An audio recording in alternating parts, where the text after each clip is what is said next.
Bismillahirrahmanirrahim. Alhamdulillahirabbil alamin. Wassallallahu ala sayyidina Muhammadir rasulil amin wa ala alihi washabbihi ajmain. Rabbi yassir wa la tu'assir, rabbi tammim bil khair ya fattah ya alim, iftah qulubana babak ya karim. La hawla wa la quwwata illa billahil azim. Qala musannif rahimahullah ta'ala, nafa'na bi fi ulumid darain amin ya rabbal alamin. Kita lanjutkan pengajian kita. Al-babus samin fi bayani ukubati muni'uz zakati. Bab yang ke-9 ke-8 pada menyatukan orang yang tiada memberi zakat. Qala Allah Ta'ala wa aqimus shalah wa atuz zakah. Firman Allah, dirikan olehmu akan salat dan berilah akan zakat. Dalam suatu riwayat daripada Nabi SAW bahwasanya Allah Ta'ala mempesertakan 3 perkara dengan 3 perkara, maka tiada diterima salah satu daripada keduanya melainkan beserta keduanya. Pertama, tiada diterima Allah sembahyang seorang melainkan memberi zakat. Kedua, tiada diterima syahadatnya bagi Allah Ta'ala melainkan apabila ia berbuat baik kepada kedua ibu bapanya. Dan ketiga, tiada diterima menurut apa yang disebut kata Allah melainkan apabila menurut kata Rasulullah SAW. Di bab yang ke-8 menyatukan siksaan dan kelebihan juga bagi orang yang membayar zakat dan menahan zakat. Zakat itu maknanya macam-macam. Ada zakat itu bermakna tumbuh, ada zakat itu bermakna berkembang, ada zakat itu maknanya membersihkan. Maka orang yang berzakat hartanya terus ditumbuhkan Tuhan. Belum ada sejarah kelebihan berzakat miskin. Belum ada sejarah orang rajin sedekah itu miskin. Kalau Nabi nyebut orang yang bersedekah itu bertambah dan bertambah, hartanya berkembang dan berkembang dan berkembang. Zakat itu sesuatu kewajiban yang kalau tidak ditunaikan dosa besar, kenyok main-main dosa. Maka di situ disebut diiringi Allah Subhanahu wa Ta'ala itu 3 hal. Kalau salah satunya tidak dikerjakan, tidak terima salah satunya. Pertama, zakat. Semayang, tidak terima semayang kalau tidak ada zakat. Tidak terima zakat kalau tidak semayang. Nah, kedua ada beban kebangkit. Ada salah satunya berhubungan. Maka aqimus shalah wa atuz zakah. Ada yang kedua, tidak diterima saksinya kalau tidak ada buat baik kepada ibu bapa.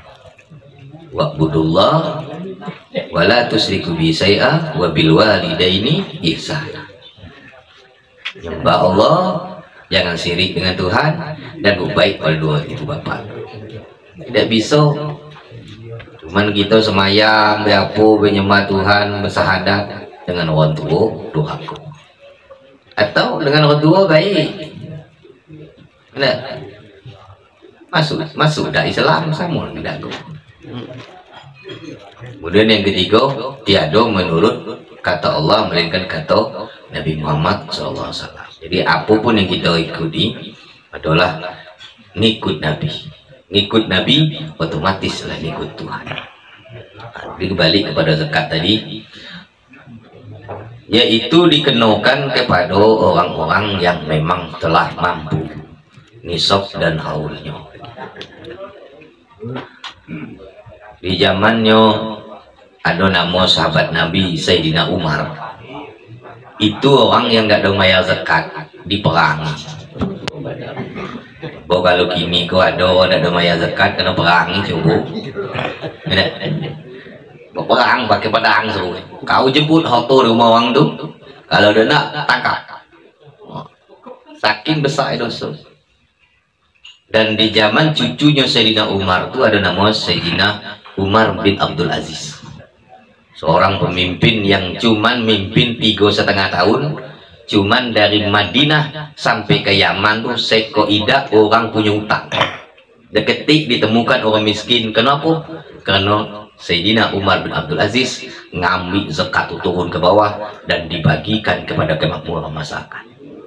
Jadi kalau zakat kau pemerintah, orang yang berkepentingan memang ikut andil di situ turun, rasa-rasa makmur gitu. Di data nian selusun hangat kau siapa yang berdagang, siapa dan apa yang sudah mampu bayar zakat tadi, kemudian dikelola zakat tadi dengan benar, yang ada namanya badan amil.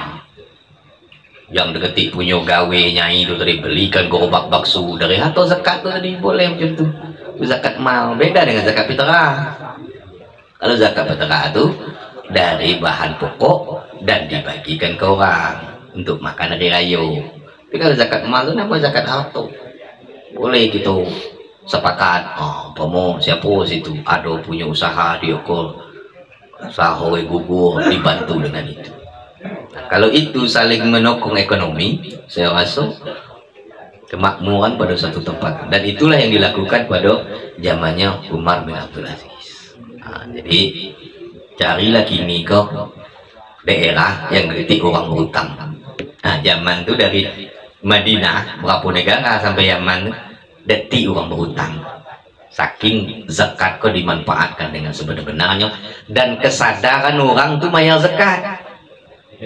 Orang kau macam-macamnya lah. Kadang-kadang lu nak bakso baru sadar. Kalau tak lahir dah kabar-kabar. Itu agak lah. Makanya Umar bin Abdul Aziz didata ya harta orang. Maka pejabat ini kau nak jadi pejabat didata harta. Selama jadi pejabat kayak gini, cuman untuk korupsi cuman kan. Nah, saya mau pejabat ini berapa harta sesuai dengan gaji dia, mana usaha dia, sesuai dah itu. Nah itu, kok sesama jadi, baru setahun jadi, lama lonjak harta atau di 100 kali lipat. Usaha lain detik, cuma makan gaji lah, duit mana? Akhirnya disisik korupsi. Nah jadi itu, jadi begitulah dalam Islam macam mana tidak memperhatikan untuk kepentingan diri dewe, tapi untuk kepentingan bersama. Macam itulah dalam Islam, macam mana Tuhan nyuruh dari lisan nabinya, macam mana kita pun memikirkan orang-orang lain. Jangan hidup seenak dewe, jangan hidup lu di lu, gue di gue. Apa bahasa orang gini? Bahasa Mas Roy, lu di lu, gue di gue. Karena ada beriman orang yang membiarkan dirinya kenyang dalam keadaan makan kekenyang, sedangkan dikelilingnya masih ada orang kelaparan, kata Nabi. Nah, belum beriman. Itu bukan main happy lagi segala merek nomor 1, tapi masih ada nyai kita yang tidak ada makan hari itu. Sama kau tuh belum beriman orang macam itu. Nah, sampai di situ agama kita tuh memikirkan orang-orang yang lain. Lanjut.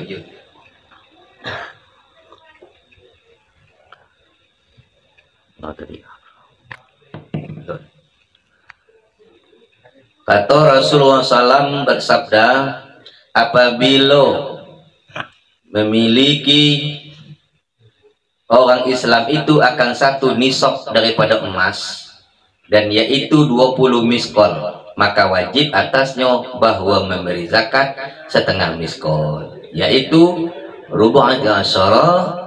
Dan tiap-tiap yang lebih daripada nisab itu dikira-kira iyo, dan tiada wajib zakat melainkan apabila memiliki 12 bulan atau setahun, dan tiada jadi memberi zakat itu atau maka jadilah dia. Jadi zakat harta macam-macam begitu gaji lo zakat harta. Zakat kepanjang sebenarnya pembahasannya, 4 kali bertemu belum selesai sebenarnya. Dia ada zakat mal, zakat harta, zakat harta, zakat mal, zakat fitrah, hari raya ni. Nah, itu bahan pokok, itu zakat harta. Seperti pertama zakat harta itu emas. Nah, kalau emas kok dalam bahasa orang sana itu 20 miskol. 20 miskol itu emas kita kok 96 gram. 96 gram. Apa suku deh. Pokoknya tanya timang itu 96 gram emas. Maka itu lah punya emas 96 gram, maka zakatnya 2,5% dikeluarkan. Dengan saran pertama sampai nisabnya, nisab itu jumlahnya ya 96 gram. Nah, dan lah sampai punya harta itu lengkap 1 tahun, itu namanya haul. Maka ada orang haul ayahku telah setahun ayah ini meninggal, haul mak aku lah setahun mak aku meninggal. Tuh punya diperiksa lagi ada bini kita nyimpan emas 2 cere, banyak. 96 gram tuh nilainya 40 suku. Kalau punya 40 suku emas berarti lah wajib. Itu keluar tekan. Nah, tapi emasnya tidak dipakai, cuman pakai ke kiro bikin mentang cincin 10 suku, mau gede ngapun cincin emasnya. Ya, cuma pakai emas itu paling 2 suku. Nah, yang dipakai tidak dikenakan. Dipakai tidak dikenakan. Tuh. Kemudian ada lagi perak. Perak tuh 672 gram. Zakatnya 2,5%. Belum tentu gitu punya perak kan. Apa namanya itu? Alas apa namanya itu? Alas TV yang perak kan. Wah, macam-macam. Itu emas. Kemudian zakat uang, mata uang. Sama dengan nilai emas tadi. Nah, zakatnya 2,5%. Nah, zakat nih. Di duit di bank lu berisau.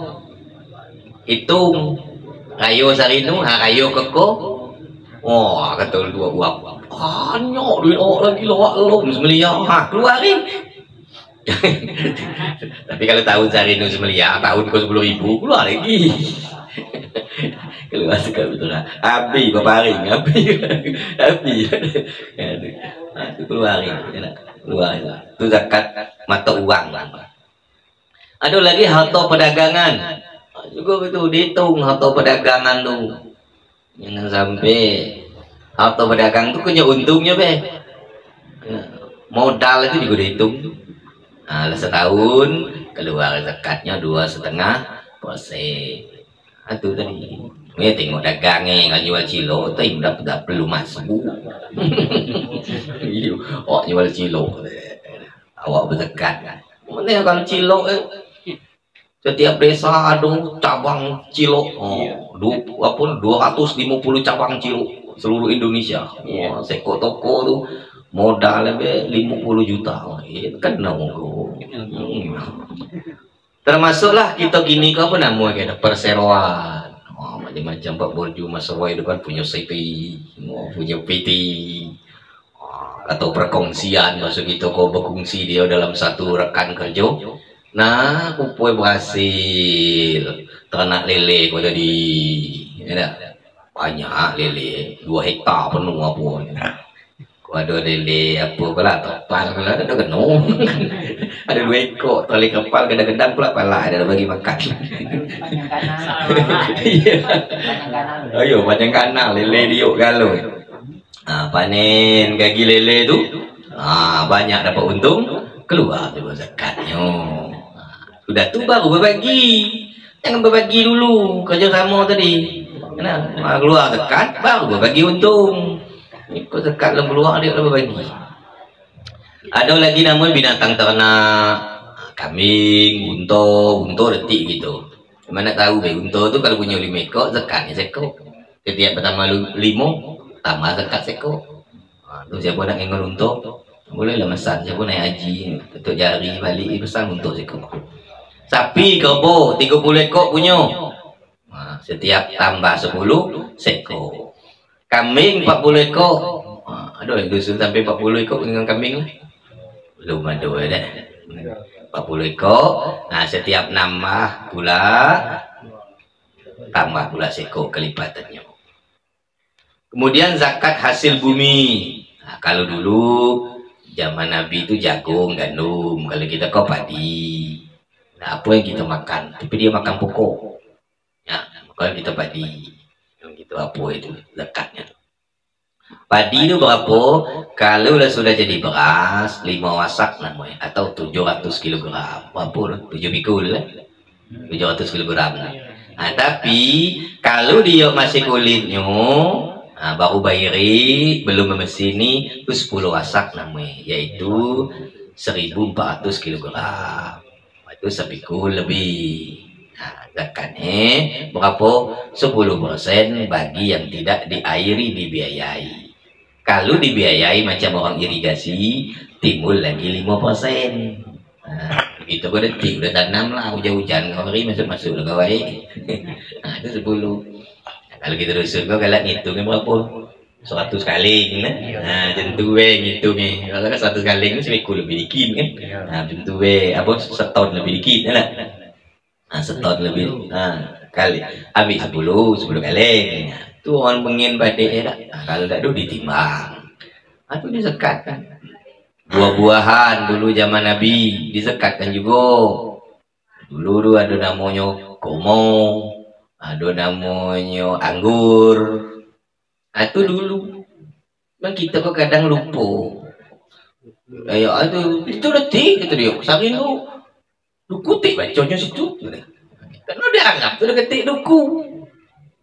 Nah, dia anggap ketik rambutan. Mun kita sama jumlah tuh dapatnya duit sama dengan pagi setahun tadi kalau ditimbang duku, nah tetap juga menguasakan. Nah, itu udah tabung kudu habis ya. Aku dapat 10 ton. Mana dia keting ngeluasakan. Jangan ngeluasakan anak buah yang celana koyak ada belian. Nah, kata duku berhenti lah buah.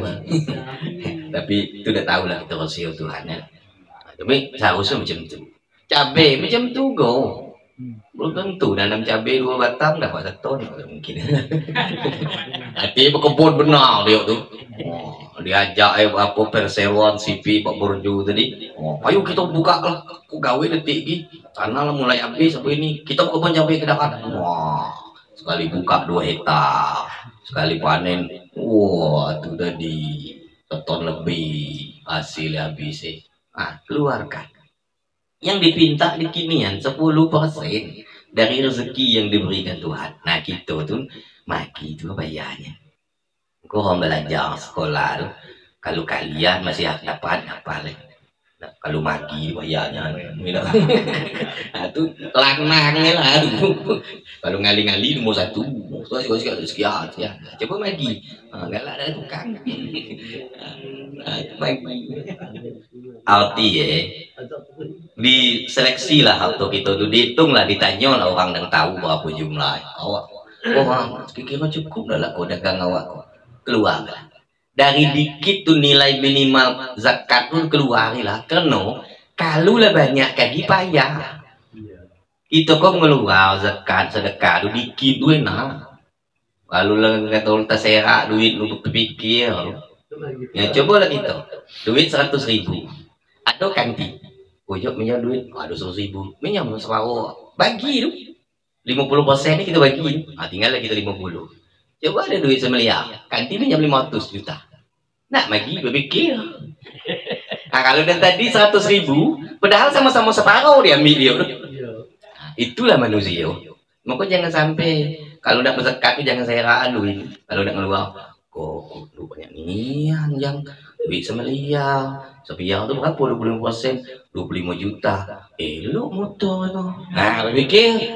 Berhenti lah nyam jangan sampai tahu orang karena kena orang tahu galau kena sebab. Nah, itu jangan sampai langsung lah. Kau dekatnya yang kamu ganggu. 25 kok. Hari ni lah. Jangan apa. Aku untuk datuk kau. Lemahnya dia nanam duku apa ini. Datuk kau dapat dah.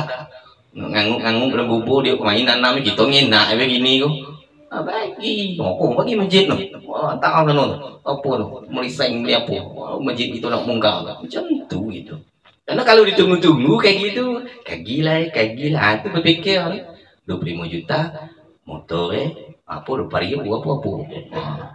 Ada yang dapat dikin cuma 2,5 juta. Apa kok opo nuka opo. Opo mak bejang jangan begigi ke bejin opo mak. Nah, ini tuh motor harta tuh hati-hatinya. Apa iblis gedang, nafsu besar. Nah, kita ngeluarin dikit tuh kayak gini. Harta tuh, maaf.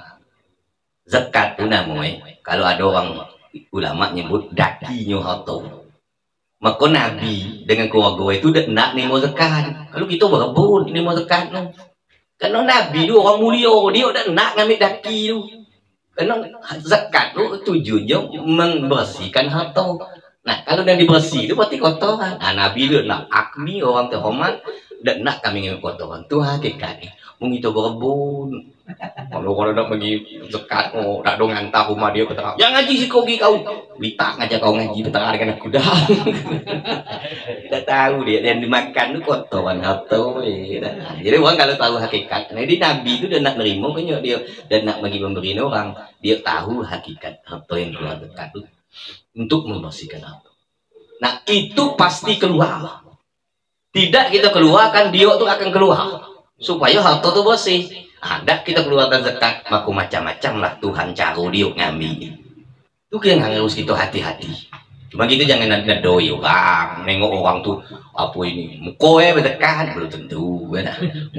Nengok lu motor sudah ada yang mau duit, beli motor baru berdekat lu tuh tiba, motor tadi ngangkat umur, umpamu kan, habis lah motor baru tadi, coba bertekan 25 juta, apa 2,5 juta, aku habis motor mai itu 8 juta, mungkin baik, mungkin, cuma kita tidak boleh suzon dengan orang. Itu dulu seuzon dengan diri dewe. Oh mungkin aku udah ngeluarkan. Ambil Tuhan lebih dari itu lagi diambil. Lalu Tuhan punya kuasa. Nah, kalau jalan ngadalan. Oh, jadi itu kalau untuk kemudian ada lagi zakat namanya barang tambang dan barang temuan.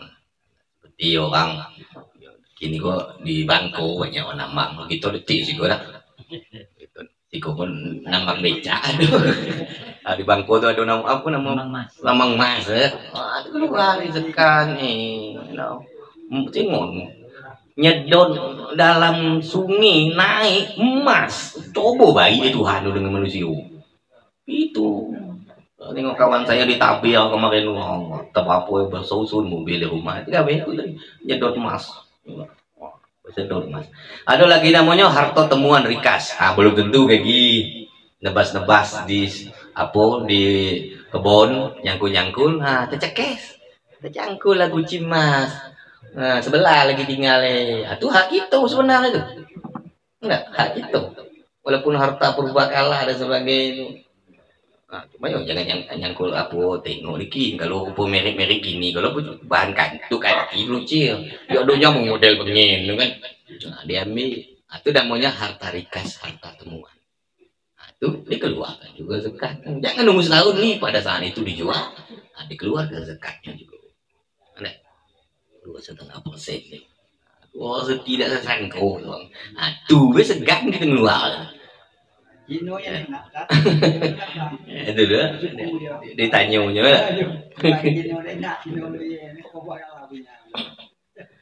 jadi itu masalah zakat harta-harta yang wajib dizakati. Banyaklah hasil-hasil yang lain yang itu hendaknya kita teliti kita apa sebagai ungkapan syukur kita kepada Allah dan jangan sampai bahasa orang pengen gara-gara nila setitik susu sebelangmu jadi rusak. Jangan gara-gara kita mengeluarkan cuman harta kok tadi 2,5 juta setahun, harta nak ratusan juta kok tadi dihitung haram di sisi Tuhan. Dan itu kita bagi makan Nabi. Gitu. Tapi ya memang nak penuh kesadaran betul, nak memang belajar betul bahwa ikut tidak merugikan kita. Zakat tadi tidak bakal rugi, akan diganti Tuhan lipat-lipat ganda dari itu. Cuman kita kok galak tuh pas ngeluar aja sore itu nak dapat lah Tuhan galak keluar 2,5 juta sore gitu berlipat ke Tuhan 7 kali lipat tinggal sore ini toko sepi nyomong tidak kenyot tuh ada balasan Tuhan dak di harta tadi dan lain-lain itu yang nama itu. Nah, itu tentang zakat tadi.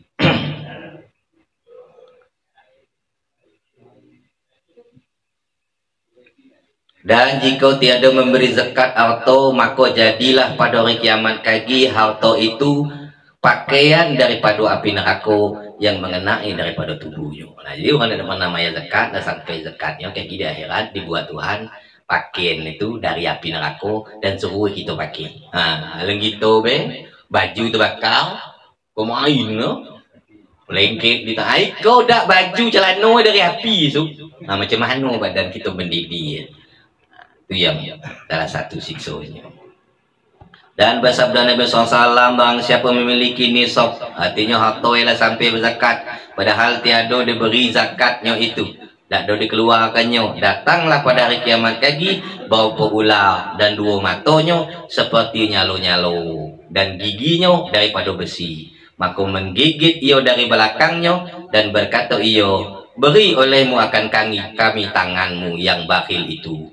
Minta tangan kau tadi yang lokek tu, maka larilah dia orang yang menahan zakat tadi barang di mana ia lari. Kemudian ketika lari diturut pula akan dia, maka digigitlah tangannya itu dengan gigitan, lalu ditelan tangannya itu, kemudian maka dikembalikan lagi oleh Allah Ta'ala seperti dahulunya juga. Demikianlah hingga hari kiamat. Di hadapan Tuhan, maka disuruh ia kepada neraka, lalu masuklah ke dalam neraka dengan ular-ular itu tadi. Nah, itu salah satu siksanya pergi di akhirat, dikirim ular, tangan mana tangan kau noloki duit banyak dan nak berzakat. Nah, ditangkapnya, telannya, lepenya, jadi pula tangan. Kena kayak gini, enak kalau sekali matilah enak. Nah, langsung ditelan, kemudian elok lagi, contoh terus dan dimasuk dalam neraka. Kalau memang dia orang beriman, tak dosa syirik dia, maka sebatas dosa dia. Pula Islam kau enak habis dosa kena keluar lah. Ada ke ujung ni. Tu muka jangan tinggal dia sama Islam. Ada ke ujung ni. Jadi ada orang masuk neraka tu 2000 tahun, ada 1000 tahun. Memang keluar ke ujung ni. Walaupun iman sebesar biji sawi, keluar ke ujung ni. Tapi kalau dia beriman, dia megang yakin dengan Tuhan, keluar lagi salah lama dalam tu. Besok kehidupan abadi. Ada guna dia tantik bahasa orang kan. Cuma jangan berniat, ada apa aja tahir-tahir masuk go, jangan. Itu dia ada apa tahir-tahir masuk go. Kalau dapat awak dulu masuk go. Nah, itu dulu kena ada manggu dekat dapur lah. Ya kita dikit-dikit baik dulu. Kita sambung pula minggu depan tentang zakat fitrah. Wallahu subhanahu wa ta'ala walhamdulillahi rabbil alamin.